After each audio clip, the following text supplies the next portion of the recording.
This represents the American dream. We are standing in the Schroeder Saddletree Factory Museum. It is the last of the 19th century saddletree factories known to exist in the United States and perhaps the entire world.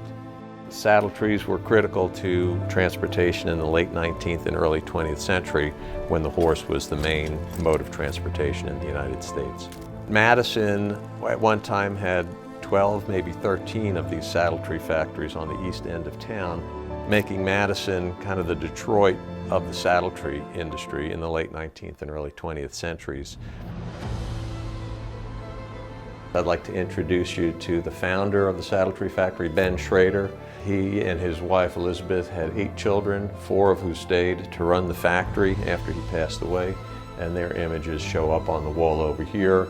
The 4 kids you see, the only sister Gertrude, Joe, Charlie, and Leo, they were born in the house we're standing in. They lived their whole lives in this house, and some of them even died in the house. The business was their life. The factory and the house was their child. In the assembly shop on the long benches on either side is where the saddle trees were assembled and final shaping took place.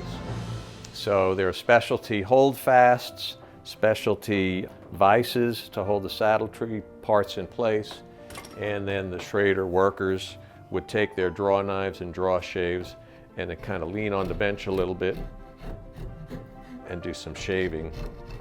And when you look at where I was sitting, you notice the bench is worn away, and this area has the most wear of any of the bench in the workshop.